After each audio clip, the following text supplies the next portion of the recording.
नमस्कार दोस्तों।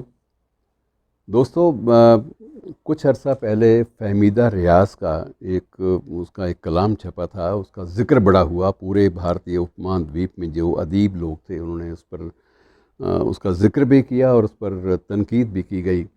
वो एक नज़्म के रूप में आई थी सामने कि तुम बिल्कुल हम जैसे निकले, अब तक कहाँ छुपे थे भाई। तो उसने एक उलाना दिया था कि तुम लोग भारतीय अपने आप को जो भी कहो, तुम बिल्कुल हम जैसे हो।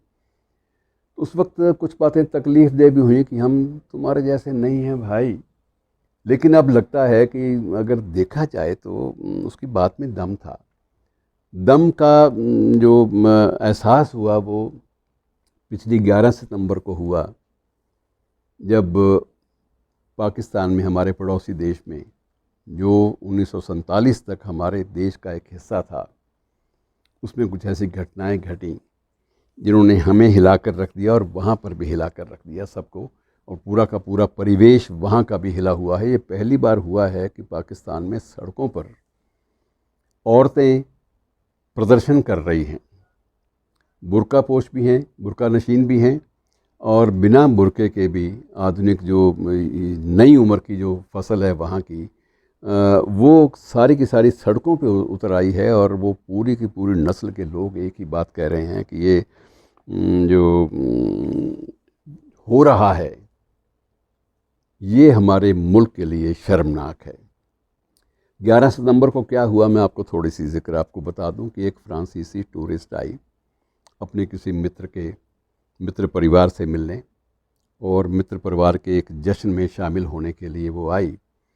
और उसके बाद जब उसने जश्न वगैरह उसमें हिस्सेदारी कर ली, वहाँ देख लिया सारा कुछ, और उसके बाद उसका मन हुआ कि मैं थोड़ा सा आबो हवा जो है वो तब्दील करने के लिए इस मुल्क का जो बाहरी हिस्सा है उसको भी देख आऊँ। तो उसने गाड़ी में बच्चों को बैठाया, अपनी 2 बच्चियों को साथ में, और वो एक ड्राइव पर निकल पड़ी, एक मुख्य मार्ग पर। लेकिन ड्राइविंग के उस शौक़ में, या उस समझ लीजिए कि उस सनक में, कि मैंने जितना वक्त मेरे पास है सीमित, उस दायरे में जितना मैं देख सकूं मैं देखूं, उसी सनक में उसने कुछ भी चेक नहीं किया। और कुछ दूरी पर जाकर, कुछ किलोमीटर दूरी पर जाकर वो गाड़ी उसकी रुक गई। गाड़ी रुकी तो उसने चेक चुक किया, उसको कुछ समझ में नहीं आया। बाद में उसने देखा पेट्रोल की टंकी बिल्कुल खाली हो गई। और उसे बड़ी हैरानी हुई कि मैं कभी भूलती नहीं हूँ, जब मैं घर से चलती हूँ तो हमेशा मैं तेल पानी, जो एक पुरानी बातें हैं, वो एक हर ड्राइवर की जो होती है, जो ड्राइव कर रहा है वो तेल पानी ज़रूर चेक करता है हमेशा। वो भी एक आदतन तौर पे, वो आदतन चेक करती थी हर चीज़ को। लेकिन क्योंकि वो बाहर किसी दूसरे मुल्क से आई थी, तो ये गाड़ी भी उसकी अपनी नहीं थी। तो उसको जब उसके जो मेहमान नवाजी करने वाले लोग थे, मेज़बान थे, उन्होंने जब गाड़ी मुहैया की, वो गाड़ी लेके घूमने चल निकली। उसने चेक नहीं किया कि इसमें तेल कितना है। गाड़ी रुक गई। उसके बाद उसने कोशिश की कि सब जगह फ़ोन करके देखे। उसने जो जहाँ ठहरी हुई थी वहाँ भी अपने दोस्तों को भी फ़ोन कर दिया कि इस तरह मेरी गाड़ी फ़लाँ सड़क पर बिल्कुल आकर रुक गई है। और उसके बाद उसको, जो उसके पास इमरजेंसी नंबर पाकिस्तानी पुलिस के थे, उनको भी फ़ोन किया और सबको बता दिया कि इस तरह से मैं, ये रात का वक्त है और मैं इस तरह से फंस गई हूँ। तो मित्रों, हुआ क्या कि जैसे कई बार हमारे मुल्क में भी कुछ एक घटनाएं ऐसी हुई हैं, बिल्कुल वैसी ही वारदात वहाँ पे हुई। जब तक वो पुलिस पहुँच पाती है, जब तक उसके जो मेज़बान थे वो पहुँच पाते, तब तक 4 गुंडे आए। उन्होंने देखा कि अकेली औरत, उन्होंने शीशे तोड़े और औरत को बाहर खींच लिया। और फिर वही सिलसिला, वही बलात्कार, वही जो अक्सर होता है, जिसकी घटनाओं की गवाही हमारा परिवेश भी देता है और वहाँ का परिवेश तो देता ही देता है। और वही जो वहशियत थी वो वहाँ भी तारी हुई, और वहाँ भी उन बच्चियों के सामने उनकी माँ के साथ जो कुछ हुआ उसको बयान करना बेहद मुश्किल है।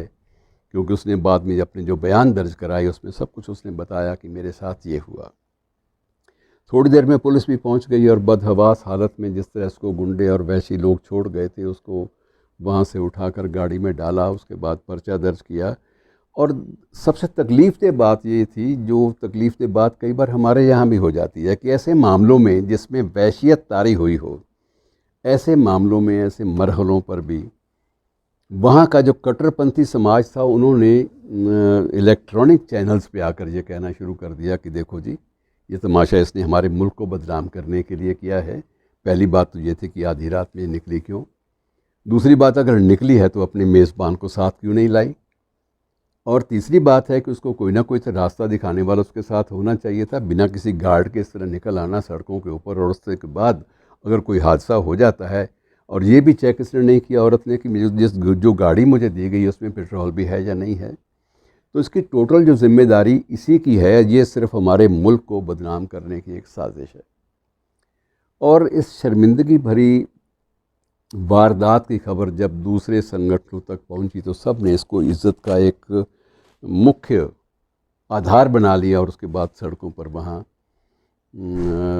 जो नारी संगठन थे, वहाँ के महिला संगठन, वहाँ की जितनी भी, चाहे वो परंपरागत रूप से बुर्का नशीन थी या यूनिवर्सिटीज़ की जो बच्चियाँ थीं, सभी लोग सड़कों पे आ गए। और ये मामला कई दिन तक चलता रहा और आज भी चल रहा है, अभी तक वहाँ पर जारी है। और उसके बाद जिस ऑफिसर ने, पुलिस ऑफिसर ने अपने बयान में कहा था कि इसमें ज़्यादा से ज़्यादा गलती जो है इसी औरत की है, वही बातें, जो दलीलें जो मैंने आपको बताई, जो कट्टरपंथी मुल्ला दे रहे थे, वही पुलिस के अधिकारी दे रहे थे।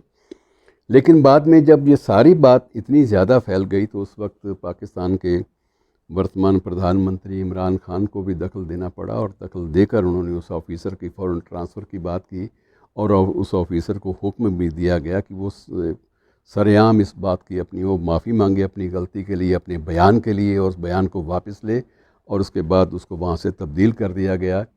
बहरहाल जो भी है, किस्सा कोता ये कि वहशियत जो है इतने सालों के बाद भी दोनों मुल्कों में कहीं ना कहीं एक स्तर पे आ जाती है, और मानव मूल्य जो है उनका हनन होता है, उनकी हत्या होती है, और तकलीफ़ होती है इस बात की।